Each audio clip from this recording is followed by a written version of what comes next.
Franck, tu animes des séminaires et des conférences et tu es auteur de 2 livres, Un homme debout, sorti en 2018, et Ton autre vie, en janvier 2021. Ton discours détonne car tu casses les codes habituels du bien et du mal et de la bien-pensance qui conditionnent nos comportements. Tu expliques également que la vie nous offre des possibilités de guérir en revivant des situations traumatiques qui pourront alors être dépassées et dont on sera libéré. Mais encore faut-il savoir comment faire. Ma première question est la suivante. Pour chaque caractéristique de notre personnalité, existe son opposé qui n'est que l'envers d'une même pièce. Tu utilises l'exemple de la bienveillance et de la malveillance dans ton livre. Le fait de se positionner sur une face nous renverrait la face inverse, indissociable, dans notre vie. Est-ce que tu peux nous expliquer cela et comment cela se concrétise dans la matière ? Oui, de but en blanc, très bien. Ouais, je crois qu'on a pris l'habitude de diviser la vie en 2 camps, un qu'on qualifie de bien, l'autre de mal, un de défaut, l'autre de qualité, etc. Alors que je crois que nous sommes effectivement dans un monde dual, un monde polarisé, mais je crois qu'une des polarités n'existe que fonction de l'autre. Et que si je peux être assis sur ce fauteuil, c'est parce qu'il y a des électrons négatifs qui tournent autour d'un noyau positif. Et je pense que c'est la nature même de ce monde. Je crois que je peux faire l'expérience du bien-être que fonction de ce que j'aurais nommé et vécu comme étant le mal-être. Et je crois que je ne peux connaître l'expérience de la générosité que fonction de la présence de la radinerie. Et que la radinerie crée la générosité crée la radinerie, et l'un ne va pas sans l'autre. Mais nous aimons l'idée de pouvoir vivre une des faces à l'exclusion de l'autre, se déclarer antiraciste sans aller voir la part chez nous qui nous permet de vivre cet antiracisme, qui le construit, qui lui donne son existence et sa valeur, et qui serait le racisme. Donc je suis parti de cette espèce de postulat, puisqu'au départ c'est simplement à Paris. Je me suis dit, mais alors attends, si le monde est polarisé, pourquoi moi je pourrais vivre, je suis gentil et l'autre c'est le méchant, pourquoi ce serait ainsi? Ça me paraissait finalement pas très logique cette affaire. Et donc en partant de ce postulat, je me suis mis à observer mes comportements, sur quoi ils étaient accrochés, mes véritables fonctionnements. Et puis j'ai découvert en fait qu'en dessous du Franck bien pensant, correct, de la bonne personne, du bon fils, du bon père, du bon ami, etc., se cachait une autre version qui était là, disponible, j'ai envie de dire presque dormante, ou agissant à mon plein gré, mais qui, elle, aurait été le pendant de cet homme bon. Donc la découverte passe par là. Quant à les applications concrètes dans ma vie et ce que ça renvoie, c'est que ça m'a permis en fait de comprendre que ce que j'observais à l'extérieur qui me servait auparavant à faire de moi une bonne personne. Donc si je développe un peu, c'est lorsque j'observais un raciste à l'extérieur, je pouvais en tirer la conclusion que moi, n'étant pas lui, était antiraciste. Lorsque j'observais un radin, ça me permettait d'être généreux sans avoir à être généreux. Lorsque j'observais un méchant, ça me permettait d'incarner le gentil sans même avoir besoin de faire le moindre acte de gentillesse. Il suffisait simplement de déclarer l'autre comme méchant pour en tirer de facto la croyance que moi j'étais le gentil.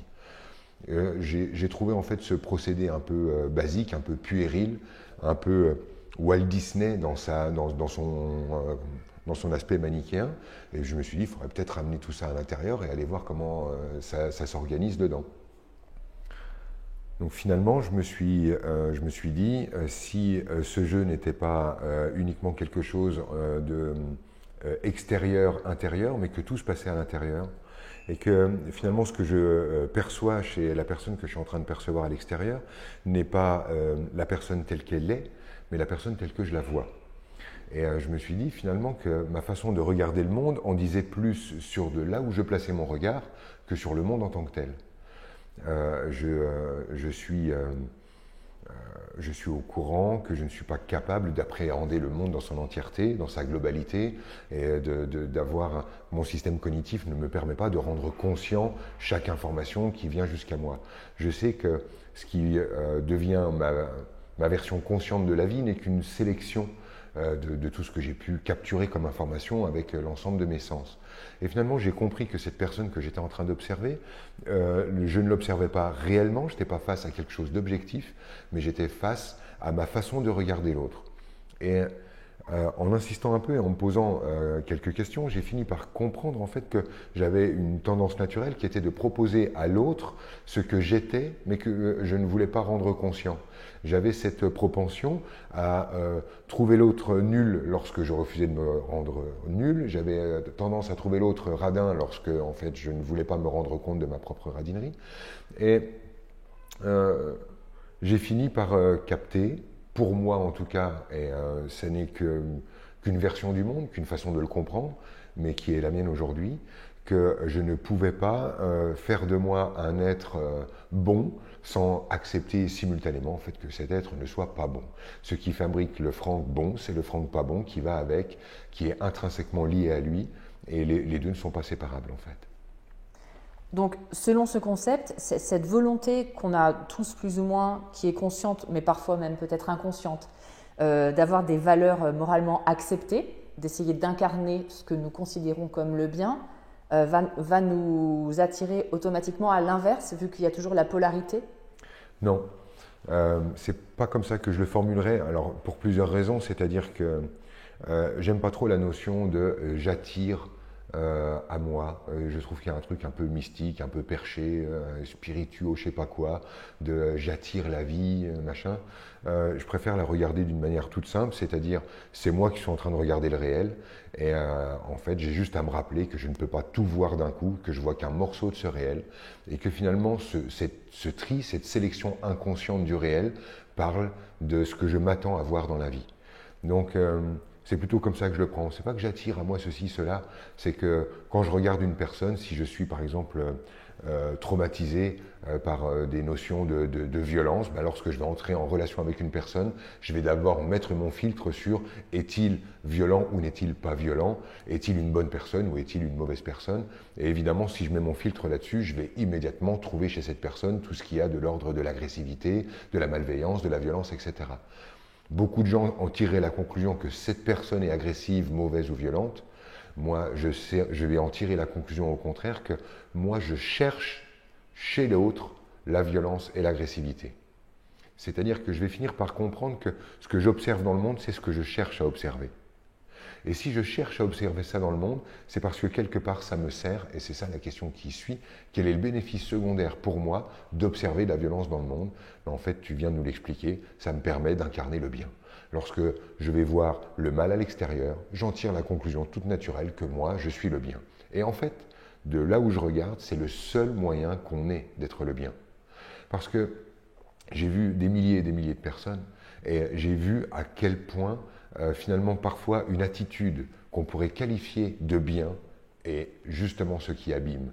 Comment il est très difficile de le voir, notamment par exemple dans la façon qu'on a d'éduquer nos enfants, de savoir quelle est la bonne attitude. Qu'est-ce qui est le bien, qu'est-ce qui est le mal? Est-ce que en fait ouvrir et lâcher la bride c'est bien, c'est mal? Couvrir et protéger c'est bien, c'est mal? C'est très difficile en fait de tirer ces marrons du feu dans cette histoire-là pour en tirer la conclusion que notre attitude est la bonne. Et voilà, j'ai fini par comprendre ce système tout simple. Le seul moyen de me faire croire que je suis le bien, c'est de décrire le mal à l'extérieur. Je pense que l'obstacle principal à retrouver le pouvoir qu'on peut avoir dans la vie, c'est de devoir, à un moment donné, se rappeler que ce qu'on voit à l'extérieur est également une projection de nous et qu'il serait assez judicieux de ramener ces informations à l'intérieur si on souhaite se connaître. Si on a autant besoin de croire que nous sommes le bien en voyant le mal, est-ce qu'il n'y a pas en fait encore en dessous un problème de légitimité ou d'estime de soi? C'est tout à fait possible, mais l'estime de soi ou la légitimité ne devrait pas passer par l'extérieur. C'est-à-dire que ça ne devrait pas passer par une quête d'approbation, puisque finalement cette quête d'approbation me demande de renoncer à qui je suis profondément pour me mettre à incarner une sorte d'archétype bankable, un truc que les gens achètent facilement, type victime qui s'en remet malgré tout, héros qui sauve tout le monde, enfin bon, des archétypes qui finalement, moi aujourd'hui, en tant qu'individu, me file la nausée. Je n'ai pas envie d'incarner ces trucs-là. J'ai envie d'accepter mon sentiment d'illégitimité. Je n'ai pas besoin de preuves à apporter pour avoir le droit de regarder le monde comme je le regarde, de l'envisager comme je l'envisage et d'oser m'exprimer comme je m'exprime. Je n'ai pas besoin en fait de légitimité, c'est-à-dire que quelqu'un de plus grand que moi, de plus en place que moi, puisse me dire oui, je te valide dans ta vision de la vie. Ça ne me paraît pas nécessaire. Et finalement, effectivement, cette quête d'approbation de l'autre renvoie simplement, à mon sens, sur la peur de la folie. C'est-à-dire que si j'ose regarder le monde tel que je le vois, le penser tel que je le pense, et oser avoir ma version du monde, si je suis le seul à le faire, c'est que je suis fou. Quelqu'un qui regarde le monde à sa façon, d'une manière unique, est taxé de folie. Si par contre, je regarde le monde comme les autres, et qu'on regarde tous la même chose, alors puisqu'on est plusieurs à voir le truc, c'est que ça doit être réel, donc on n'est pas fou. Moi, ce monde-là, c'est puéril, j'ai pas envie de naviguer avec ça. Si tout le monde pense la même chose, c'est vrai. Si tu es tout seul, c'est faux. Ça va, merci. Laissez-moi le droit, le choix de pouvoir avoir la responsabilité de mes points de vue, d'oser regarder le monde à ma façon, oser récupérer ma responsabilité dans ma manière de regarder le monde. Il y a aussi quelque chose, une chose à laquelle je pense, c'est si je suis différent des autres, si je m'affirme vraiment tel que je suis profondément, va-t-on m'aimer ? Peut-être, peut-être pas. Moi, en fait, ce que j'ai remarqué à travers tout ça, et si tu veux, c'est empirique. Hein, en ayant des exemples comme ça, il y a quelque chose un jour qui me choquait. J'étais dans un groupe, il y avait environ 80 personnes, on venait de passer 4 jours ensemble. Pour rien, c'est-à-dire on était là avec juste nos familles, pour rien faire, pique-niquer, jouer au ping-pong, se marrer, un truc cool où il n'y avait rien de spécial, c'est-à-dire pas de message sous-jacent, pas d'école sous-jacente, pas de travail sur soi, juste on est des amis, on se retrouve et on se marre. Et à la fin de ce séjour, où on avait passé un peu de temps ensemble, il y a plusieurs personnes, donc on se réunit pour se dire au revoir, il y a plusieurs personnes qui sortent les violons en mode « Oh là là, j'ai vécu quelque chose d'extraordinaire, comment je me suis senti accueilli, gna gna gna gna gna ». Et ça fait chier tout le monde, et les enfants commencent de se disperser, ça braille, ça part. Le groupe se délite. Et là, il y a une petite voix qui prend la parole et qui dit « Ah bah moi aussi j'ai quelque chose à dire ». Et rien qu'au ton qu'elle utilise, déjà, en fait, elle commence de récupérer l'attention de chacun. Et puis, elle pose un truc du genre « Eh ben moi, j'ai très mal vécu ces 4 jours. Je me suis senti seul, je me suis senti rejeté, j'ai eu le sentiment de ne pas avoir ma place là-dedans. Et en fait, moi, j'ai pas pris plaisir à être là, ça a été compliqué pour moi. » Eh bien, cette personne a, en 1 minute, réuni l'attention et la focalisation de tout le groupe. Et là, en fait, j'ai vu finalement que l'approbation ne passe pas par dire les choses qui plaisent, comme lorsque les violons étaient sortis en mode chamallow, oh là là, qu'est-ce que c'était lumineux de vivre tous ces trucs, ce qui en fait ne résonnait pas comme étant juste, comme étant à eux, ça sonnait comme un pieux mensonge, et en fait personne n'avait envie d'écouter ça. Et lorsque quelqu'un disait quelque chose qui finalement n'était pas facile à entendre, qui était même peut-être désagréable pour le groupe, mais qui partait réellement de lui, là il a réuni toute l'attention. Et je pense que la quête d'approbation, le besoin de se sentir légitime, etc., ça pourrait nous engager à un certain moment à aller visiter la possibilité pour nous d'oser exprimer vraiment notre vérité, au-delà en fait du besoin de plaire. Et peut-être qu'on s'apercevrait qu'on plaît beaucoup plus finalement, parce qu'il y a quelque chose qui, dans l'oreille humaine, sait déceler lorsque quelqu'un parle de ce qu'il est, de ce qu'il a vécu, et lorsqu'il est en train de tricher et de sortir les violons. Et moi, je suis vraiment très à l'écoute de ça. Comment ça sonne, ce qu'on est en train de me dire? Est-ce qu'on est en train de me dire quelque chose qui me plaît et finalement me file la nausée? Ou est-ce qu'on est en train de me dire quelque chose qui ne me plaît pas, mais qui est tellement juste, tellement sonnant, que, évidemment, finalement, ça appelle mon attention, concentre mon attention sur cette personne. Tu utilises un exemple très parlant dans ton livre sur l'impact des traumatismes et la charge des émotions associées, avec l'exemple du papa qui trouve sa fillette morte.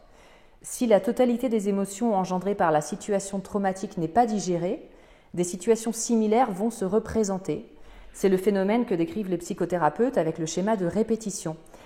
Toi, tu vas plus loin et tu nous expliques vraiment comment fonctionne ce processus. Est-ce que tu peux développer ? Oui.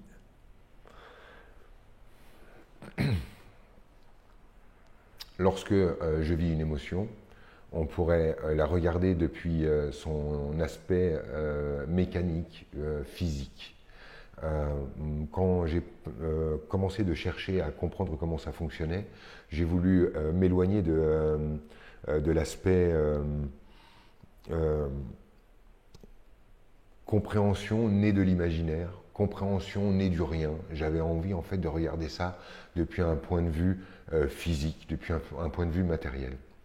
Il s'avère qu'une émotion, d'abord, c'est une information qui est ressentie. C'est-à-dire, allô, votre fils vient de mourir, c'est une information. Lorsque l'information devient ressentie, ça devient une émotion. Cette information ressentie, d'un point de vue physique, c'est une charge électromagnétique, c'est-à-dire un courant magnétique, un courant électromagnétique qui va simplement chercher à me traverser de part en part. Si vous êtes observateur, vous verrez en fait que ce courant électromagnétique cherche à vous traverser du bas vers le haut. Vous sentirez que vos émotions arrivent d'abord dans les jambes. On le sent lorsqu'elles sont très fortes et que soit la paralysie, soit la fuite, soit le tremblement sont les premiers signaux de la force de l'émotion. Cette émotion, en fait, elle va monter et elle va nous traverser de part en part. On pourrait imaginer finalement que nous sommes une sorte de tube, une sorte de canal permettant à plus ou moins d'intensité d'être traversé, de nous traverser.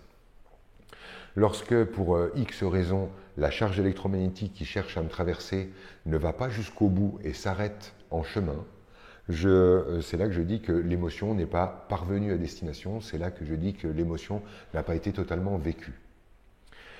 Lorsque cette émotion n'est pas réellement vécue d'un point de vue physique, ça fait qu'il y a une énergie, une énergie, ça reste un terme physique, une énergie qui reste stagnante, non circulante, comme sclérosée, verrouillée à un endroit de mon corps. Lorsque l'énergie ne circule plus librement dans mon corps, elle va créer un symptôme. Chaque symptôme dans la vie, de la plus petite ride au coin des yeux au cancer mortel, renvoie sur une énergie qui s'est mise à stagner à un endroit ou à un autre. Les émotions fortes qui s'arrêtent dans le corps, à un endroit ou à un autre, vont créer un symptôme. Il existe un moyen naturel de nettoyage de nos mémoires émotionnelles, et c'est ce phénomène que je souhaite décrire. L'idée, en fait, c'est que j'ai donc, une fois que j'ai une émotion qui m'a assailli et que je n'ai pas pu l'emmener à destination, que je n'ai pas pu la vivre dans sa totalité, que je n'ai pas pu accepter cette charge électromagnétique dans sa totalité, il s'avère que je me retrouve donc avec une sorte d'information cristallisée qui reste stagnante à quelque endroit de mon corps. Cette information, donc, elle est stockée, verrouillée, je dis cristallisée parce qu'elle est simplement arrêtée. Si je me retrouve dans une situation qui génère la même sensation, une nouvelle vague va me traverser et entraîner avec elle, comme un tamis, entraîner avec elle tout ce qui correspond à sa vibration. Imaginons que j'ai de l'abandon qui soit stocké dans ma mémoire cellulaire, une vague d'abandon me traverse parce que je suis face à une scène que j'interprète comme de l'abandon, et cette vague me traversant va emmener avec elle les paquets stagnants dans mon système et me permettre de les amener un peu plus loin, un peu plus loin, un peu plus loin, jusqu'à sortie, c'est-à-dire jusqu'à la dernière glande, jusqu'à la pituitaire. Ça va faire le chemin des glandes endocrines, ça va suivre le chemin du système nerveux central et enfin sortir de mon système. En attendant, tant que l'information est cristallisée dans mon système, je vais me retrouver face à des scènes dans la vie qui déclenchent chez moi ces émotions à coup sûr. Alors, je peux expliquer le mécanisme, il est simple, il est connu. Lorsque j'ai vécu quelque chose que j'ai interprété comme étant traumatisant. Je dis interprété parce que ça n'est pas forcément vécu. Prenons par exemple ces histoires d'abandon. Un enfant tire à un moment donné la conclusion que ses parents l'abandonnent pour X raisons. Ça peut être réel, c'est-à-dire les parents l'abandonnent. 9 fois sur 10, de ce que je vois dans les stages, etc., les parents ne l'ont pas réellement abandonné, mais l'enfant se sent abandonné. Ce qui revient au même, l'émotion est la même. C'est vrai que lorsqu'un parent perd son enfant dans un magasin, ça n'est pas dans le but de l'abandonner, mais l'enfant peut se sentir abandonné. Donc l'abandon est là. L'enfant va vivre cette émotion, mais dans son incapacité à se laisser pleinement traverser par tout ça, ou pour X raisons, l'information va stagner et s'arrêter dans le système, ce qui va faire que cet enfant va être habité par maintenant ce qu'on pourra appeler de la mémoire d'abandon. Ça va? Je peux expliquer comme ça? J'expliquais un peu plus tôt dans notre conversation que lorsque nous sommes en train de regarder le réel, la réalité, nous pensons faire face à l'ensemble de la réalité, alors qu'en fait, nous sommes face à une sélection de la réalité, puisque seule une partie du monde réel devient conscient chez moi, et le reste entre peut-être dans les couches non conscientes, qu'on pourra qualifier d'inconscient, subconscient, ça ne me regarde pas, mais seule une part du monde réel vient frapper mon conscient. Le reste passe à la trappe. J'expliquais donc que je suis toujours face à une sélection de la réalité. Comment s'opère cette sélection? Eh bien justement avec cette mémoire cellulaire. C'est-à-dire que, reprenons l'exemple de cet enfant qui a ressenti l'abandon, une fois qu'il a ressenti l'abandon, il va, lorsqu'il va trier le monde réel, le trier en ayant sur ses lunettes la notion de l'abandon. Donc c'est quelqu'un qui va veiller à ne plus être abandonné, qui va veiller à ne plus jamais ressentir l'émotion de l'abandon. Pour ne plus jamais voir l'abandon, vivre l'abandon ou ressentir l'abandon, il va mettre ses lunettes sur faire attention de ne pas être abandonné. Ce qui revient à veiller et chercher l'abandon. Donc inconsciemment, cette personne se met à chercher l'abandon partout pour ne plus le vivre. Pourquoi elle le cherche, l'abandon? J'ai pas compris. En fait, elle veille, elle met son radar sur l'abandon parce que c'est ce qu'elle ne souhaite plus vivre. Une personne qui a vécu l'abandon se dit « ça, il ne faut plus que je le vive ». Donc elle fait très attention à ne pas être abandonnée. Mais pour faire attention à ne pas être abandonnée, sur quoi doit-on mettre son attention? Sur l'abandon. La possibilité de l'abandon. Donc en fait, c'est ce sur quoi on veille. Comme une personne qui cherche tout le temps à être respectée, met son regard sur les marques de non-respect. Comme une personne qui fait de la communication non violente, passe son temps à chercher la violence dans la communication. C'est bête, mais c'est aussi simple que ça. Lorsque vous ne voulez pas être abandonné, vous passez votre temps à veiller aux notions d'abandon. Vous êtes sujet à ça. Si on reprenait l'exemple un peu plus violent, un peu plus douloureux dont tu parlais d'un parent qui perd son enfant, un parent qui perd son enfant, évidemment, a sur les lunettes à travers lesquelles il regarde la vie, la peur de perdre les autres, qui pourraient être vivants, la compassion pour les autres parents qui pourraient vivre la même chose. Peut-être que c'est des gens qui appartiennent à une association d'aide aux parents qui ont vécu ça, ou de soutien aux enfants victimes de cancer, ou d'accidents, ou de machin, etc. Mais si tu veux, lorsqu'ils vivent une émotion aussi forte, évidemment, tout leur quotidien va être marqué par cette émotion et finalement, ils vont entendre les sujets qui parlent de ça, être au contact des sujets qui parlent de ça. Un peu, tu sais, comme lorsque une femme est enceinte, elle voit les femmes enceintes partout. Tu achètes une voiture rouge et tu vois des voitures rouges partout. Quand tu es sujet à l'abandon, tu vois de l'abandon partout, d'une manière aussi simple que ça. Mais il y a un bénéfice secondaire immense. C'est que cette personne qui est donc sujette maintenant à l'abandon, qui cherche l'abandon d'une manière inconsciente, qui a une propension à se sentir abandonnée dans certaines situations, même lorsqu'elles ne sont pas de l'ordre de l'abandon. Par exemple, elle a 13 ans, on est au collège, on fait les équipes de volley, et les deux capitaines choisissent leur équipe, et elle, lorsqu'elle est choisie en dernier, elle se sent abandonnée. Là où d'autres personnes se sentiraient incompétentes. Mais elle va en tirer de l'abandon. Et cette façon qu'elle aura de finalement déposer de l'abandon partout, c'est une manière pour elle de rentrer de nouveau en relation avec une scène de la vie quotidienne, que moi j'appelle souvent une scène de théâtre, une scène de la vie quotidienne qui lui permet de ressentir de nouveau l'abandon et qui lui permet, par le phénomène le même phénomène qui nous permet de dissoudre les calculs rénaux, c'est-à-dire on envoie une onde qui dissout un cristal et qui, le diminuant, lui permet de circuler à nouveau librement. On est exactement dans ce genre de schéma, je crois que ça s'appelle la lithitriase, c'est-à-dire que je reçois une vague d'énergie qui va faire résonner tout ce qui est emmagasiné chez moi de la même teneur et lui permettre de se libérer. Donc je reçois une vague d'abandon qui va secouer, agiter, dissoudre tout ce qui est cristallisé en termes d'abandon chez moi et me donner l'occasion, dans une scène anodine, d'aller vivre et me débarrasser d'une scène moins anodine que j'ai vécue dans mon enfance, etc. J'ai une petite question, je rebondis là-dessus. Reprenons l'exemple de l'abandon. Donc quelqu'un qui a le radar focus sur l'abandon, est-ce qu'il n'est pas aussi capable, à un moment où il va être suffisamment vigilant et peut-être avec un peu d'introspection, de déceler, parlons du couple par exemple, de déceler les personnes qui sont en capacité de l'abandonner et de justement les éviter et de ne se mettre que dans des situations complètement sécures selon lui et d'éviter de le revisiter? Je comprends, mais en fait ta proposition sous-entend qu'il y aurait des humains abandonnants et des humains non abandonnants, des humains abandonneurs et des humains qui n'abandonnent pas, ce qui n'est absolument pas le cas.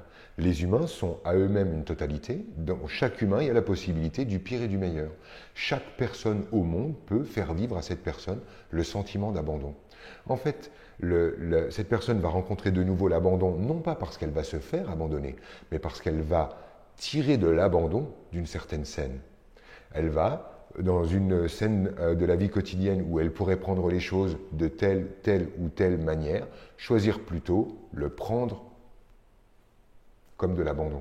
Moi, je vois des gens, par exemple, qui ont perdu leurs parents. Ça arrive, c'est fréquent. Les parents meurent avant les enfants, c'est plutôt mieux quand ça se passe comme ça.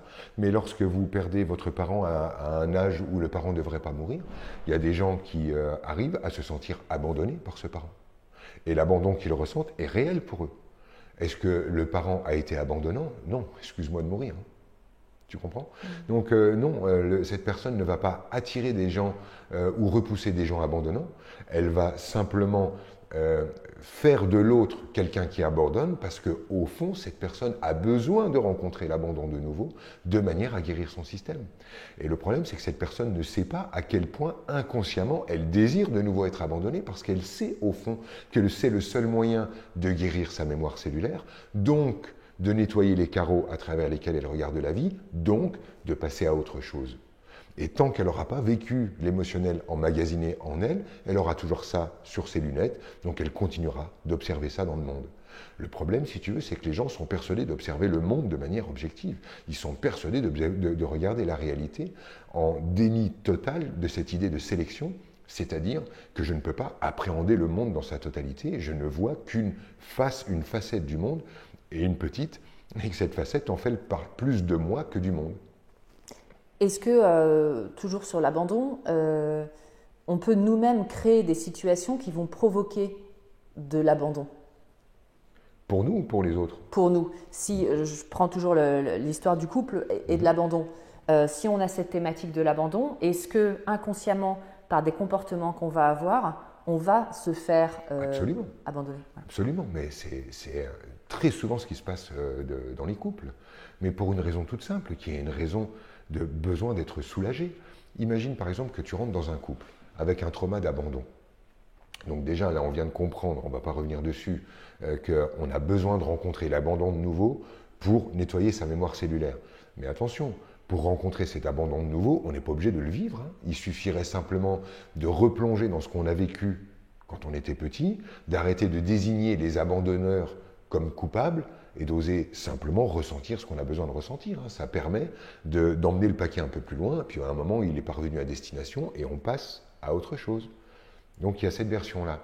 Mais pour une personne qui entre en couple avec cette peur d'être abandonnée, elle va vivre tous les jours la peur d'être abandonnée, ou la peur d'être trahie, la peur d'être trompée, la peur d'être malmenée, la peur d'être abusée. Ça peut être n'importe quoi. Bon, là, on est sur la question de l'abandon, mais j'ouvre pour que chacun puisse ramener ça dans son histoire personnelle. À un moment donné, il faut comprendre que qu'est-ce qui va soulager une personne qui vit dans la peur de l'abandon tous les jours? C'est de vivre l'abandon. À un moment donné, en fait, quand tu vis tous les jours dans cette tension, dans la peur que l'autre disparaisse, dans la peur que l'autre ne soit plus là, au bout d'un moment, en fait, ce qui était beau au départ devient désagréable à vivre. Vivre dans la tension permanente de la trouille, que l'autre ne prenne plus soin, que l'autre s'en aille. En fait, c'est quoi le jour où je suis réellement soulagé? C'est le jour où enfin je suis abandonné. Pourquoi? Parce que, aïe, j'arrête de vivre. Ça y est, j'arrête de vivre dans la peur de l'abandon. Aïe, la tension est évacuée. Enfin, je retrouve la paix. Beaucoup de couples se cassent simplement parce que finalement le seul moyen d'arrêter de vivre dans la peur, c'est de la vivre cette peur. Et finalement, la peur d'être trahi, qui nous demande tous les jours d'être là à demander à l'autre des preuves. Est-ce que tu vas me trahir? Non. Est-ce que tu peux le prouver? Est-ce que tu vas me trahir? Non. Est-ce que tu vas me trahir? Non. Est-ce que tu vas me trahir? En fait, au bout d'un moment, on vous fait vivre dans une telle peur, ça gâche tellement tout, ça abîme tellement tout, et ça fait vivre dans une telle tension que le seul truc qui va vraiment soulager la tension, c'est d'enfin vivre le pire pour soi. Et là, effectivement, il y a beaucoup de bénéfices parce que dans l'affaire, on va se permettre de pouvoir guérir de sa mémoire émotionnelle et en plus, on va enfin être soulagé de cette tension. Que disent les gens lorsqu'ils vivent enfin le pire? Ils disent « j'en étais sûr », l'autre « je le savais allait me trahir », donc ça leur permet d'incarner le bien, les autres sont le mal, petit bénéfice secondaire au passage, ça leur permet d'avoir une occasion de guérir leur émotion s'ils acceptent de ressentir ce que ça leur fait, et en plus, la tension vécue s'évacue. Beaucoup de bénéfices secondaires, finalement, pour une rupture. Du coup, un peu d'espoir maintenant.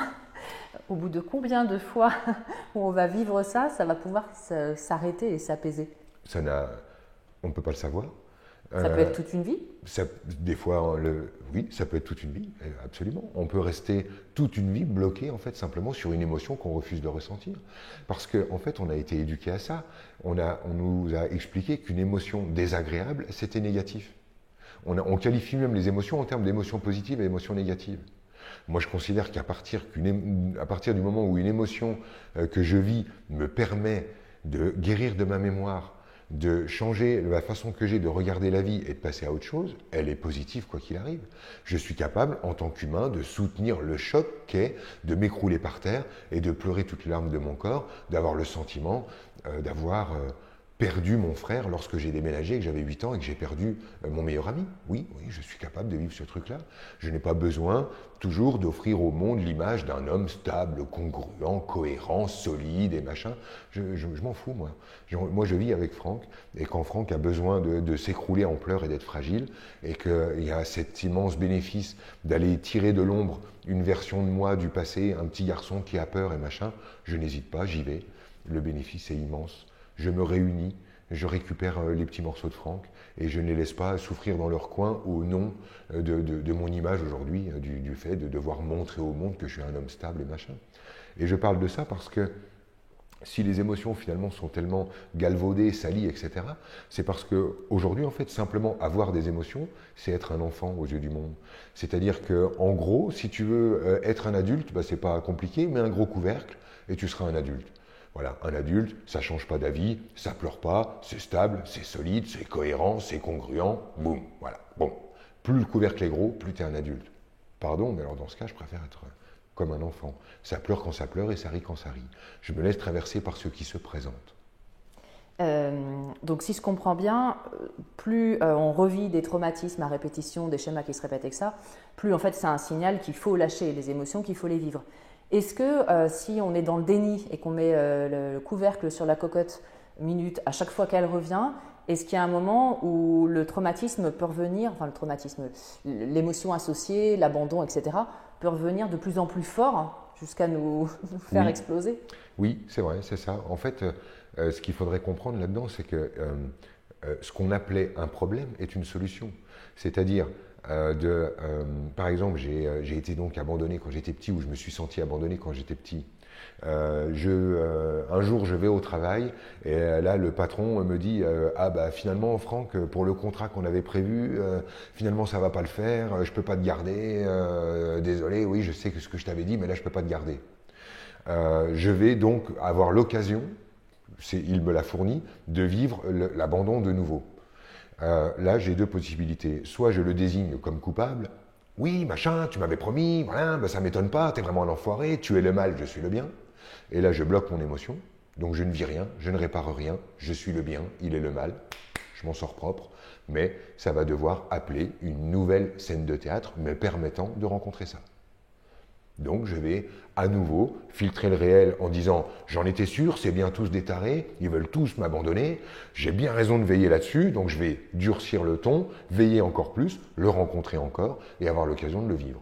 La plupart des gens continuent d'appeler les émotions désagréables des émotions négatives, donc quand ils les vivent, ils disent « qui a déclenché ça chez moi ?» le traitent de coupable, coupent la possibilité de ressentir et le revivent.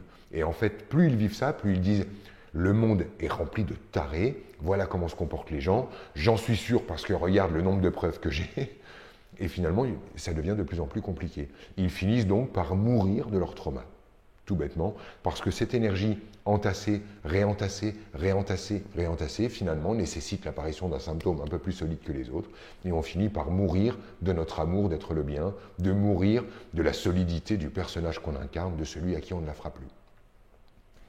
Tu expliques que nous créons une nouvelle réalité en changeant la réponse donnée à des situations traumatiques. Donc il y a effectivement cette nécessité finalement de vivre l'émotion pleinement et pas de la refouler, de ne pas être dans le déni, mais aussi parce que ce qui serait intéressant serait de changer le schéma. Pour le changer, il faut apporter derrière ça une nouvelle réponse. Est-ce que tu peux nous expliquer ? Oui, je vais un peu décaler la question pour être bien compris par tes auditeurs. Prenons un exemple simple, un exemple que je donne dans le livre. C'est cette fille de 15 ans qui descend l'escalier pour aller sortir. Son père l'arrête au milieu de l'escalier et lui dit « Tu vas sortir habillé comme ça ?» De cette phrase « Tu vas sortir habillé comme ça », on peut tirer beaucoup d'informations. Soit cette fille est sûre qu'elle regarde la réalité, que ce qu'elle vit, c'est la réalité objective, et que donc la phrase qu'est en train de prononcer son père ne souffre qu'une seule lecture. Son père est carrément en train de la traiter de pute. Voilà. Elle va le prendre comme ça, et donc elle va pouvoir se draper dans sa dignité blessée. Son père sera le mal, elle sera le bien, et elle pourra sortir, monter sur ses grands chevaux, dire oui, machin, tu te rends compte, mon père, ce vieux con, ce qu'il a fait, ce qu'il a dit, etc., etc. Ça pourra lui donner du coup la position d'être victime, l'autre sera le bourreau, tout est parfait.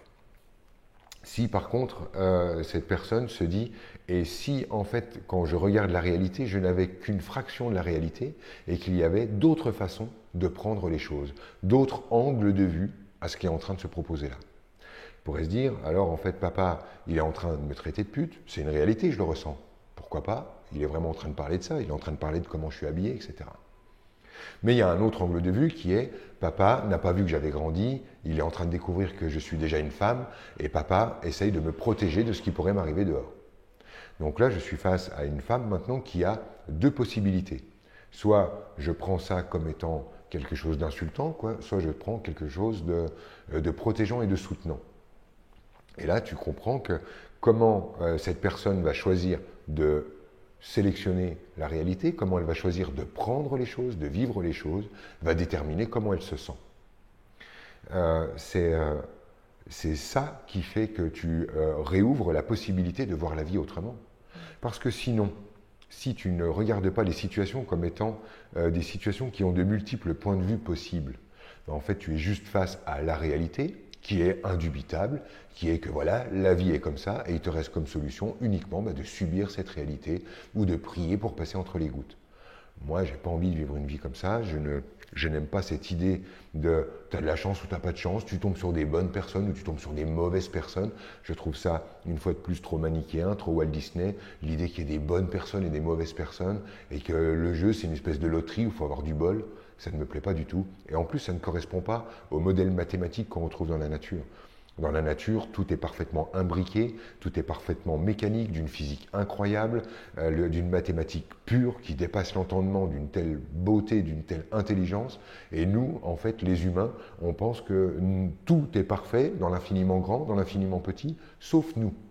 Comme d'habitude, l'humain n'est pas pareil. L'humain est tellement présomptueux qu'il se place en dehors de la nature. Et finalement, moi j'essaye de regarder le truc de la manière la plus prosaïque possible, la plus solide possible. Si tout est parfait, si les modèles mathématiques sont partout autour de nous, si tout est parfait dans ce monde, en quoi vivre des situations super douloureuses est-il parfait? En quoi ça répond à un ordre sous-jacent au chaos? En quoi quelque chose de beau et de propre est en train de se dégager de cette scène si douloureuse? Et moi, c'est comme ça que j'ai fini par comprendre les choses et tenter de les expliquer, parce que bon, expliquer la mécanique sous-jacente du monde avec les mots dont on dispose, c'est un peu compliqué. Mais c'est comme ça que je réponds à ta question. Si je veux élargir ma vision du monde et me permettre de vivre dans quelque chose de plus grand et de plus respirant, il faut que je comprenne en fait que les scènes ont plusieurs façons, plusieurs possibilités d'être vues, Et le choix que je vais faire me ramène simplement dans ma responsabilité. Parce que pour cette femme-là qui descend l'escalier, cette gamine qui descend l'escalier, lorsqu'elle va sortir fumer ses premières clopes avec les copains sur les marches de l'église, on sait ce qu'elle va choisir. Elle va choisir d'avoir été traitée de pute, on le sait. Et j'utilise des mots vulgaires à dessein.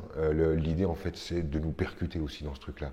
Évidemment, pour elle, de dire « Ouais, mon vieux, si tu veux, il m'a traité de pute. Attends, ça craint. Ouais, j'avoue, ouais, ça craint. » Ce truc-là, en fait, ça va lui donner l'occasion d'être une héroïne. Ça va poser plein de trucs. C'est costaud pour elle. Ça apporte plein de likes.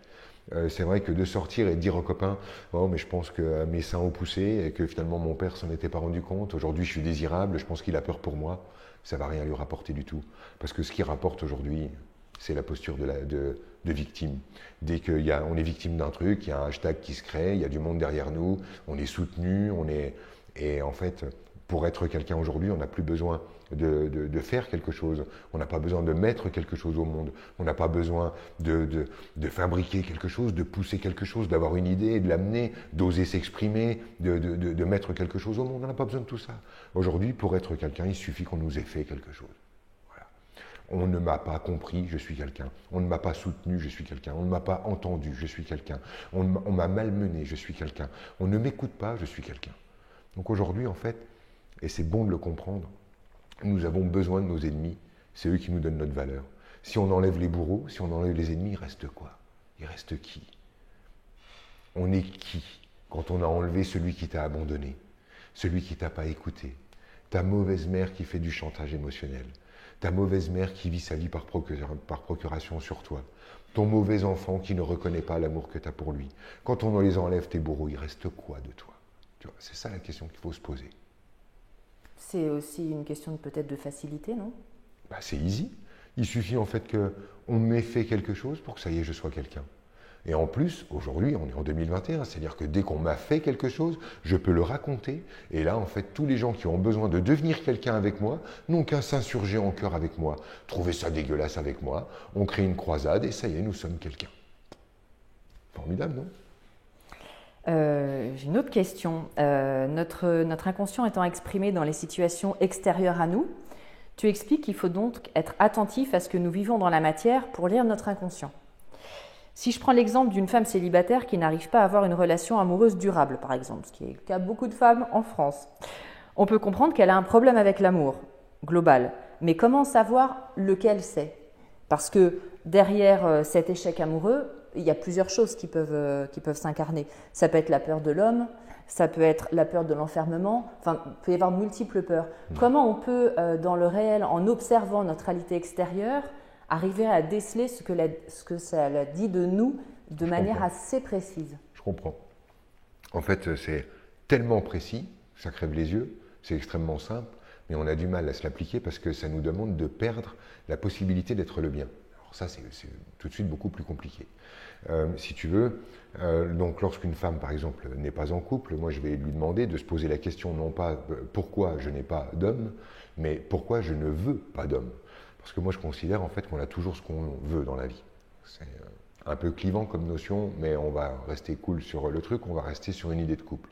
Donc moi je considère qu'une femme qui consciemment désire un couple mais n'en a pas, en fait d'une manière globale, c'est-à-dire inconscient plus non conscient, au fond ne désire pas de couple. Donc je vais lui dire pourquoi t'en veux pas? Et à se poser la question pourquoi je ne veux pas de couple, évidemment, les premiers trucs qui vont surgir vont être je ne veux pas de couple parce que les hommes sont crades, parce que les hommes sont les salauds, parce que j'ai peur de m'abandonner, je ne veux pas appartenir, je veux être libre, ma mère m'a dit d'être indépendante et autonome, etc. Et en fait, les informations vont influer avec beaucoup de facilité si déjà on change la tournure de la question, mais qu'on passe du pourquoi je n'ai pas à pourquoi je ne veux pas, ce qui change déjà, si tu veux, notre lecture dans cette histoire-là. Ensuite, si on veut en savoir plus sur soi, il suffit de vous demander ce que vous pensez des gens autour de vous. C'est pas plus compliqué que ça. Qu'est-ce que tu penses de ta mère? Ah bah c'est une bobonne soumise qui s'est écrasée. Bon, bah, tu vois exactement pourquoi tu n'as pas envie d'entrer en relation. Ta sœur, c'est quoi? C'est une connasse qui court que après la sécurité. Elle a vendu son cul. Elle est avec un mec qu'elle n'aime pas. Tu vois pourquoi tu n'as pas envie d'être en couple. Et pareil, j'utilise la vulgarité à dessein. Je sais en fait comment nous pensons le monde à l'intérieur de nous et c'est plutôt brutal. C'est pas la peine de faire des ronds de jambes avec des jolies phrases. C'est des trucs aussi basiques que ça qui passent. Cette femme qui passe dans la rue, qu'en penses-tu? Ah, mais t'as vu comment elle est habillée? Oh là, tiens, misogynie pratiquée par une femme. Ah bon, pour toi, toutes les femmes jolies sont des cruches. Donc toi, tu dois prouver que tu es intelligente. En fait, tu as toujours sous le nez tout ce que tu penses. Le problème, c'est qu'on n'ose pas penser ce qu'on pense. On n'aime pas regarder ce qu'on pense. Parce que ça ne nous permet plus d'incarner le bien fonction du mal à l'extérieur. Moi, je vois énormément de femmes avoir des problèmes avec la séduction, avec l'idée d'accepter, d'être désirable. Je vois bien en fait quand j'entre dans la structure énergétique et quand je regarde comment ça fonctionne que en fait c'est vachement cool d'être désiré, c'est vachement cool de sentir qu'on crée quelque chose chez l'autre, qu'on a du pouvoir, que quelque chose se dégage de nous qui donne envie. En fait c'est super agréable de ressentir ce truc-là. Mais quand on parle consciemment, c'est-à-dire juste sur l'ordre du conscient avec une femme, elle dit oh, mais non, mais moi j'ai l'impression d'être une proie, mais je suis pas un morceau de viande, mais j'ai pas envie d'être ça. Alors t'as envie, t'as pas envie, t'aimes ça ou t'aimes pas? Et c'est quoi l'idée en fait? C'est parce que tu es désirable, alors tous les hommes vont devenir des violeurs? Parce qu'en plus tous les hommes sont des violeurs. Mais qu'est-ce que tu es en train de faire de nous là? Ouais. Tu expliques aussi dans la partie relationnelle, mais plus la relationnelle globale, que l'autre est un moyen de se connaître. Tu donnes l'image de deux bulles de savon, dont une seule partie de la surface entre en contact, ce qui sous-entend que nous voyons chez l'autre que ce que nous portons nous-mêmes. C'est ça. C'est ça. Si tu veux que je développe cette notion-là, l'idée en fait, c'est que, imaginons en fait que je sois une sphère d'énergie. Alors on pourrait même simplement appeler ça une bulle de savon. Pour les plus perchés d'entre nous, on pourrait dire qu'il s'agit de l'aura. D'autres vont parler du champ électromagnétique, d'autres vont parler simplement de la chaleur qui se dégage de nous. Mais imaginons donc une sphère, une bulle autour de soi. Lorsque la bulle Franck rencontre la bulle Carole, on peut se rappeler des bulles de savon qu'on voyait dans l'enfance, les bulles qu'on fait, et ces deux bulles, lorsqu'elles se rejoignent, elles s'agglomèrent comme ça, et au milieu se forme une surface plane. Lorsque moi je suis une bulle et que je rencontre la bulle Carole, nous nous rencontrons en fait sur cette interface qui est la surface plane. Ce que je perçois de toi, c'est le miroir, la surface plane. Ce que tu perçois de moi, c'est le miroir, la surface plane. Le reste de ta bulle me reste inconnu et le reste de ma bulle te reste invisible également. En fait, ce que je vais percevoir de l'autre, c'est l'endroit où les deux membranes n'en font qu'une. C'est-à-dire ce que je perçois de toi, c'est ce qui est déjà chez moi. Et ce que tu perçois de moi, c'est ce qu'il y a déjà chez moi. C'est l'endroit où les bulles se confondent en une seule, où elles partagent les mêmes qualités, défauts, qu'elles se rencontrent. Le reste, tu ne le vois pas, et le reste, je ne le vois pas. Donc effectivement, moi j'ai utilisé cette image qui est assez marrante déjà pour amener à une autre notion, c'est l'idée que finalement, lorsque tu imagines un humain en étant une bulle et que tu imagines en fait que la présence des autres humains tronque cette bulle en de multiples facettes. C'est-à-dire, toi, tu es là, Carole, au milieu de ta bulle, et la présence de ton amoureux crée une facette, de ton enfant crée une autre facette, de ton collègue une autre facette, de ta maman une autre facette, des gens qui t'entourent d'autres facettes. C'est cette image, en fait, du diamant multifacette, et de comprendre, en fait, que c'est la présence des autres qui fait surgir le diamant chez nous, que c'est la présence de l'autre dans la rencontre qui fait surgir le diamant à l'intérieur de nous. Il y a cette notion-là que j'aime bien avec cette image du diamant brut qui est finalement taillé par la présence des autres humains. Mais il y a aussi cette notion de je ne rentre pas en relation avec le monde de manière objective, je rentre en relation avec le monde, avec ce que je suis, et je ne peux pas m'extraire de moi pour regarder le monde. L'objectivité, pour moi, est un fantasme. On ne peut que observer notre propre subjectivité. Ce qui est assez marrant, si tu veux, c'est que les chercheurs scientifiques, je parle des chercheurs, hein, pas des savants, les savants sont ceux qui pratiquent la science en pensant qu'ils ont déjà trouvé, et les chercheurs sont les véritables scientifiques qui sont donc en train de douter. Et eux nous disent en fait qu'ils s'aperçoivent que lorsqu'ils observent le fonctionnement d'une particule, elle modifie son fonctionnement. Elle n'agit pas de la même manière lorsqu'elle est observée, de ne pas observer. Et à cet endroit-là, on se rejoint, si tu veux. on comprend en fait que l'objectivité est un fantasme et que pour le moment, l'objectivité sur cette planète, c'est la somme des subjectivités. Si on est plein à avoir le même avis subjectif, alors on en tirera la conclusion que nous sommes objectifs et que nous regardons la réalité. C'est ce qu'on voyait plutôt dans notre discussion. Et alors justement, ce qui est intéressant à observer aussi, c'est que parfois, quand on a une relation longue avec une personne depuis plusieurs années, admettons quand on la rencontre, on va voir quelque chose en elle, et puis finalement, en fait, quelques temps après, ce truc va un peu disparaître, on va voir autre chose. Donc on voit bien que tout ça, ça évolue. Est-ce que ça veut dire que c'est nous qui évoluons quand notre regard sur l'autre évolue? Et dans quel ordre ça marche, en fait? Oui, eh ben, ça marche exactement dans cet ordre-là, c'est-à-dire qu'effectivement, c'est celui qui observe qui fabrique l'autre. Lorsque vous entrez en relation les uns avec les autres, vous avez besoin, pour des questions de valeur morale, de pouvoir tirer la conclusion que vous êtes fait l'un pour l'autre, ou que vous êtes des âmes sœurs, ou que vous avez des atomes crochus, mais vous devez d'abord échanger avec l'autre de manière à tirer un nombre de points communs suffisant pour vous donner l'autorisation de vivre de la sexualité. Parce que de la sexualité sans points communs, c'est de la bestialité, de la sexualité avec des points communs, c'est simplement l'expression de votre amour. Donc vous aimez beaucoup, lorsque vous entrez en relation avec quelqu'un, regardez cette personne pour en tirer la conclusion qu'elle est faite pour vous. Donc vous mettez votre point de regard sur tout ce qui est de l'ordre de ce que vous appellerez des qualités, ou de tout ce qui n'est pas comme le précédent. Puisqu'en fait, c'est souvent ça l'idée. Donc vous quittez une personne dont vous avez tiré la conclusion qu'elle était quelqu'un de manipulateur, qui avait pris pouvoir sur vous parce qu'elle voulait vous utiliser, puis vous allez entrer en relation avec un autre, et ce que vous allez chercher chez l'autre, c'est à quel point il n'est pas manipulateur, à quel point il est franc, à quel point il est honnête. C'est ce que vous avez besoin de vous vendre pour vous autoriser à vous donner dans la sexualité. Donc vous allez regarder ça chez cette personne. Donc vous commencez en fait, vous fondez la relation sur un mensonge. L'autre est fait pour moi, l'autre n'est pas comme celui d'avant, l'autre est différent, et vous commencez votre couple sur un mensonge. Le problème, c'est que les mensonges, ça vous insécurise, donc vous allez ensuite chercher à déceler le mensonge en dessous de la première rencontre, déceler le mensonge en dessous du premier « je t'aime ». Et là, vous allez mettre votre regard sur « il faut que j'aille chercher chez lui s'il ne serait pas un pervers de manière à le voir arriver d'avance au cas où il soit pervers ». Donc je me mets à décaler mon regard pour simplement veiller à ce qu'il ne m'arrive pas quelque chose de mal. Et lorsque je me mets à décaler mon regard pour voir s'il n'y aurait pas du mal chez l'autre, vu que l'autre c'est un humain, donc il y a du bien et du mal dedans, j'entre en relation, je regarde le bien, puis quelques années plus tard, je vais aller regarder le mal. Souvent, les gens tirent la conclusion qu'ils ont été manipulés, qu'on les a pris pour des cons, qu'au départ ils étaient comme ça, puis qu'après l'autre a changé. Alors que non, la proposition était là depuis le début.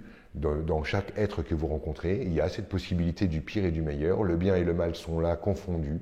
Et en fait, c'est vous qui d'abord avez besoin de regarder ça, puis de regarder ça. Tu sais, c'est intéressant d'entrer en relation avec quelqu'un et finalement de regarder ce qui ne va pas chez lui, non pas pour fuir à toutes jambes, mais pour enfin trouver quelque chose à aimer. Parce que finalement, si tu veux, Carole, aimer ce qui va bien chez les gens, à quoi ça sert?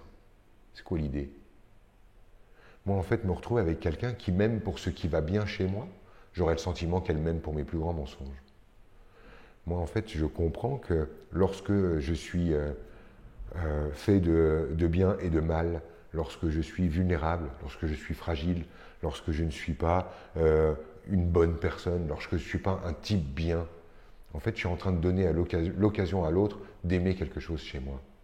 Lorsque je suis un type parfait, je suis un espèce de mensonge ambulant, un espèce de déni ambulant qui passe son temps à dire « j'ai pas besoin de vous car je suis autonome, je suis indépendant, je suis puissant, je suis créatif, je suis sérieux, je suis en place, je suis machin ».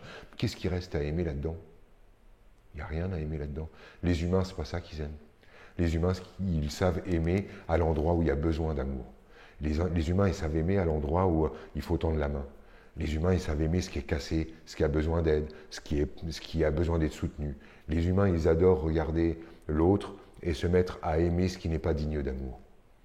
Donc toutes nos stratégies pour vendre une bonne personne ne sont que des stratégies pour nous empêcher de ressentir l'amour. Pour une raison vraiment toute simple. Imagine en fait que tu entres en relation et que tu élabores une stratégie compliquée, alambiquée mais efficace pour obtenir l'amour. Imagine que ça marche et que tu sois aimé. Toi, tu sauras toujours en fait que ce qui a attiré cet amour, c'est ta stratégie. cet amour n'arrivera jamais à destination. Ce que ça va créer chez toi, c'est un sentiment d'imposture. Ce que ça va créer chez toi, c'est un sentiment d'usurpation, d'avoir volé cet amour, d'avoir capturé cet amour, d'avoir soutiré cet amour. Tu n'auras jamais le sentiment d'être aimé. Si par contre tu entres en relation par le biais de ce qui ne va pas chez toi, tes doutes, tes faiblesses, tes hauts et tes bas, là quand l'autre va t'aimer alors qu'il te connaît, qu'il te sait dans ta petitesse, qu'il te sait dans tes manquements, là cet amour qu'il va t'apporter arrivera à destination. Parce que ça ne sera pas ta magouille, ta petite stratégie pour obtenir l'amour qu'il aura généré, mais bel et bien en fait l'espace que tu auras créé, c'est-à-dire la possibilité que tu prêtes à l'autre de t'aimer lorsque tu te rends vulnérable à ses yeux.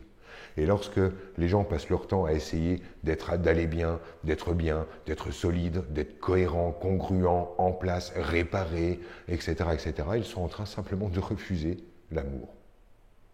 Ils pensent pouvoir l'attirer comme ça, et ce qu'ils vont attirer, en fait, c'est le sentiment d'usurpation. Quand on voit, alors restons sur cette notion de couple, quand on voit des choses que l'on considère comme négatives ou désagréables chez quelqu'un, ça veut dire qu'on les a en soi. Est-ce que si soi-même, du coup, on essaye de faire un peu d'introspection et d'être plus au clair avec soi-même et un peu plus lucide, ça va moins nous gêner chez l'autre? La plupart du temps, effectivement, nous mettons à regarder chez l'autre quelque chose en fait que nous pratiquons nous-mêmes. C'est souvent dissimulé.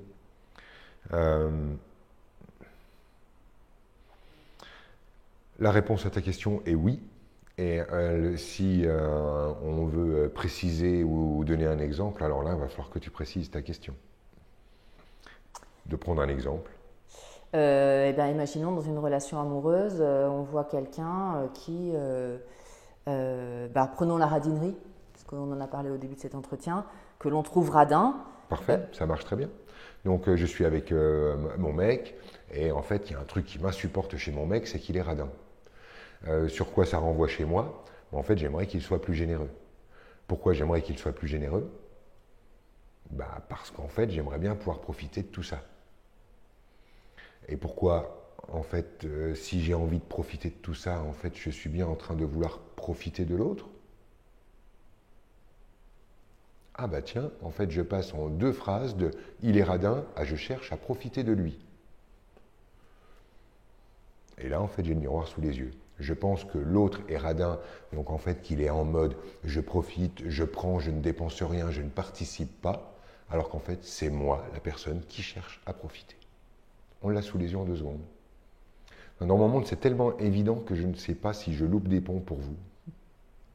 Mais si tu veux, pour moi, c'est une mécanique qui est immédiate et instinctive. Ça ne me semblait pas évident. Ok, en fait, pour moi, ça crève les yeux. C'est pourquoi j'ai besoin de faire de l'autre le radin, parce que ça ferait de moi le généreux. Et en fait, finalement, on peut le prendre comme ça aussi.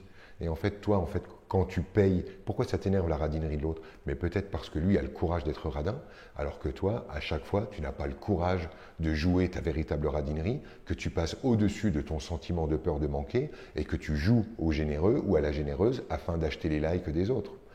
Peut-être que toi, en fait, tu es aussi radin que l'autre, mais que tu utilises la générosité pour racheter dans les yeux des autres la radinerie que tu connais déjà chez toi. C'est aussi une version. Mais on pourra encore en trouver d'autres. Mais les miroirs sont pléthores et sous les yeux. C'est assez facile finalement. Le problème en fait, c'est qu'on manque d'honnêteté vis-à-vis de nous-mêmes, puisque cette honnêteté nous demandera d'abdiquer de notre personnage, de l'homme bon, de la bonne personne qui, elle, fait bien les choses. Lorsqu'on a un radin sous les yeux, on n'a pas du tout envie de changer notre point de vue là-dessus. Ça nous permet, nous, d'être le bien et lui le mal. C'est sûr, le bénéfice est facile. Est-ce que je peux te poser une question un petit peu personnelle, parce que je trouve ça toujours intéressant dans les... Oui, bien sûr, j'ai aucun problème avec ça. Dans les gens que j'interviewe, dans leur propre parcours. Je mentirais, il n'y a aucun problème. Parfait. Qu'est-ce qui, toi, en fait, t'a fait comprendre tout ça? Est-ce qu'il y a eu des déclics? Est-ce qu'il y a un moment, en fait, ta vie n'allait pas et pouf, tu t'es pris une claque? Enfin, comment ça a marché chez toi?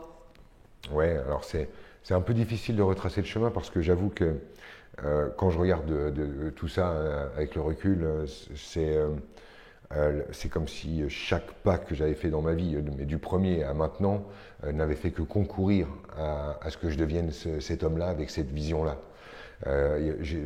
Presque, tu vois, il n'y a pas un moment que je pourrais retirer. À la limite, si je l'enlevais, l'équation ne serait plus juste. Chacun des moments me permet de regarder les choses telles que je les regarde aujourd'hui. Mais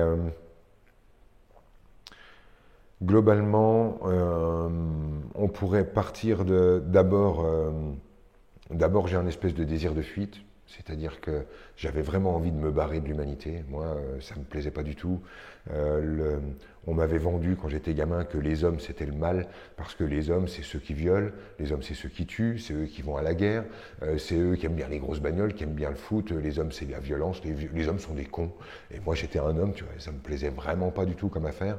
J'avais pas envie moi j'avais plutôt envie d'être du côté des gentils qui réparent que d'être du côté des méchants, quoi. Il y avait un truc là-dedans qui me plaisait pas.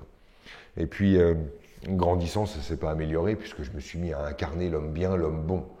J'étais le non-raciste, j'étais le bien-pensant, j'étais celui qui parlait d'amour, j'étais celui qui tend la main, j'étais celui qui est solide, celui qui rentre de l'argent et qui met tout le monde au sec. J'étais, tu vois, tout ça, quoi. Puis ça a continué de s'accentuer, tu vois, voilà, quoi. J'étais le fils idéal, le gendre idéal, puis j'ai été le mari idéal, puis j'étais le père idéal, enfin, tu vois, tout ce truc-là, en déni complet de qui j'étais, c'est-à-dire que j'étais une sorte de bloc de déni ambulant. Lorsque je parlais à quelqu'un, je faisais un déni total de mes besoins, de ma survie, c'est-à-dire par exemple, je ne reconnaissais pas que je courais après le pognon comme un malade dans une peur de mourir et que en fait j'étais habité par la survie. Je faisais semblant d'être un type en place qui pense qu'il ne manquera jamais de rien. Je faisais un déni total de mon monde émotionnel, de mon monde sexuel qui sont intimement liés. C'est-à-dire que je faisais un déni de mon porno intérieur, de mon envie de baiser la terre entière, de voir si j'étais capable d'être le gorille ou le mâle le plus puissant de la pièce et tous ces trucs-là. J'étais en déni complet de ça, persuadé d'être l'homme bon, d'être l'homme doux, d'être l'homme d'une seule femme, l'homme au rendez-vous, l'homme probe et intègre qui Charles Ingalls, hein, t'as compris. Donc, mais un déni complet. Derrière, il y avait un autre paquet qui était quand même pas mal important, c'est le déni de l'animal chez moi, où j'étais en déni total de mes désirs de pouvoir.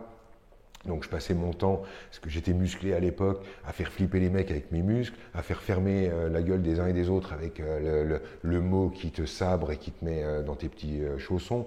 Donc j'étais dans un exercice du pouvoir permanent, en déni complet, c'est-à-dire que quand on parlait avec moi, j'étais l'homme de la fraternité, j'avais envie de prendre pouvoir sur personne, j'étais l'homme de l'amour inconditionnel. Tu vois, donc moi j'étais à un endroit où j'étais à peu près ce qui se faisait de mieux, et bon bah voilà quoi, tu vois, j'en étais là.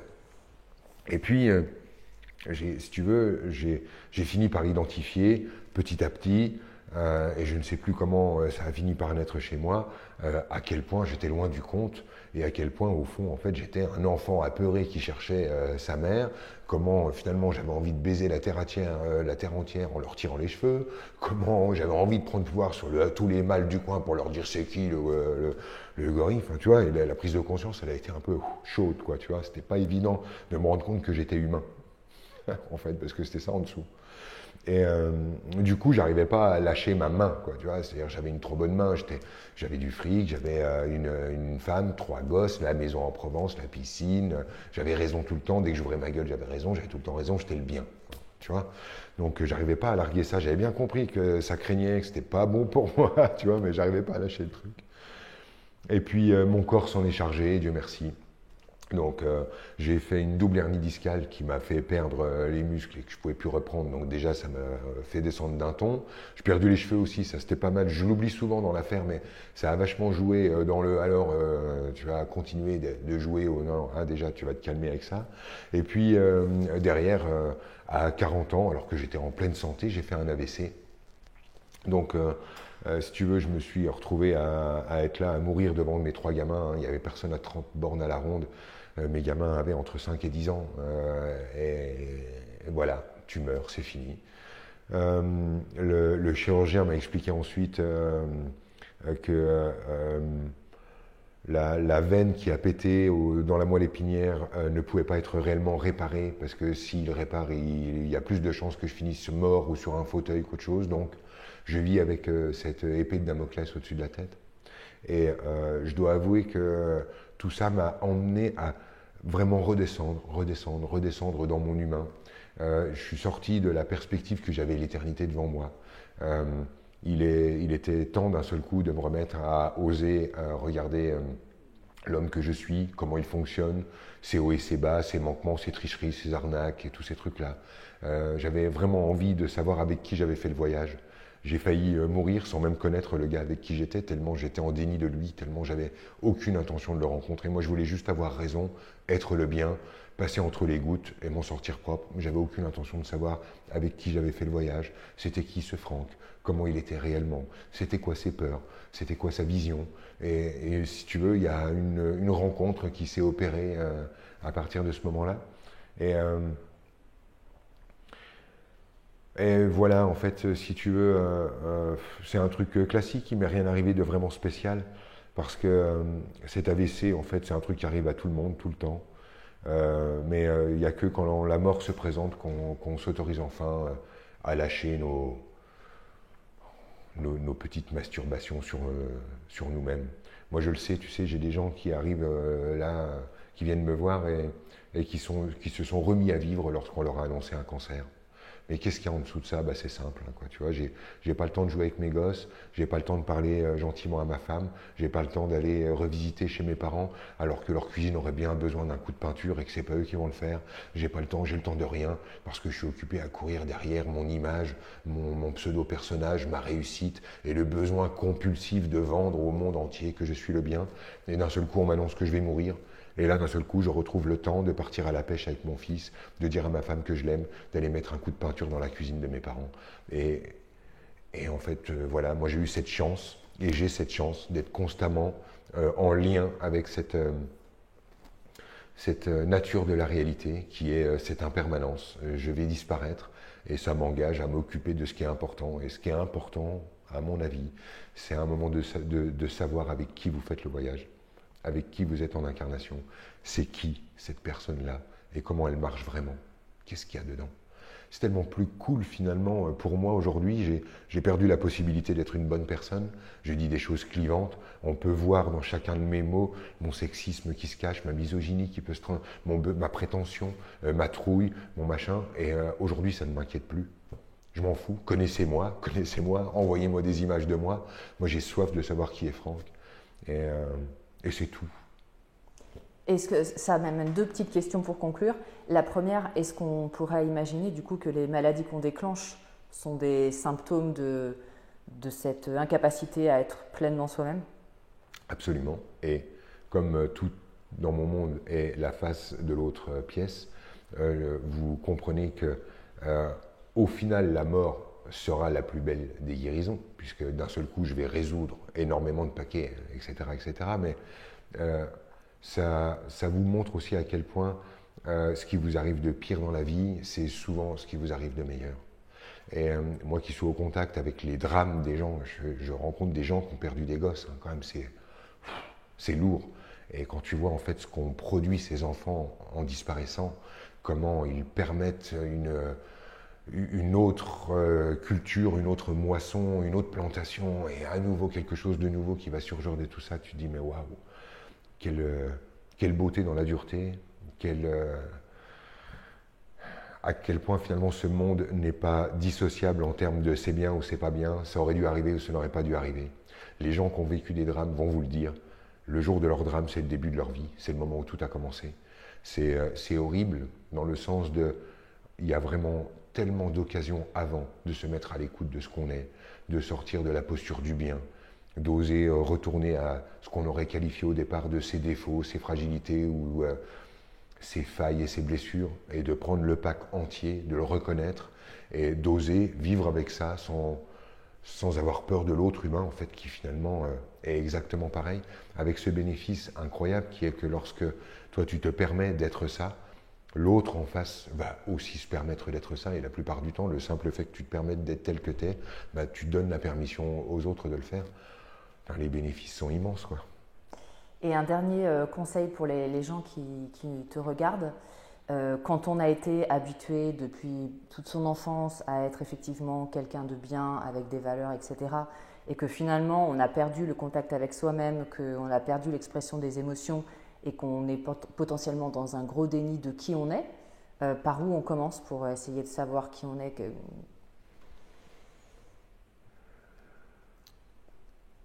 Moi, j'ai fait un bouquin pour ça. Des milliers de gens ont fait des bouquins pour ça. Finalement, le premier truc, ce serait peut-être de se dire est-ce que j'ai le droit de me poser des questions sur moi sans immédiatement être taxé d'être dans une secte avec une plume dans le cul? Est-ce que je pourrais pas simplement avoir le droit de me dire tiens, si je faisais 2 secondes d'introspection, si je me posais des questions à propos de moi? C'est une piste, tu vois. On pourrait déjà simplement se dire bah tiens, et si je me couchais moins con? Je vais regarder une vidéo, je vais ouvrir un bouquin, je vais me poser 3 questions. Et puis très vite, mon feeling va me dire ça, c'est pas ma cam, ça, ah tiens, ça marche avec moi. Et voilà, la piste, elle est présente, elle est disponible, elle est là, elle existe. Et puis sinon, il y a quelque chose d'encore plus beau que ça, encore plus grand que ça, encore plus efficace que ça, qui est constamment en proposition, c'est la souffrance. C'est la souffrance. Qu'est-ce qui nous emmène, franchement, Carole, à bouger? La rupture, la douleur, le deuil, la maladie, la mort. Donc, vous inquiétez pas, si vous n'avez pas envie de bouger, vous bougerez. Merci beaucoup, Franck. Merci, Carole. Merci.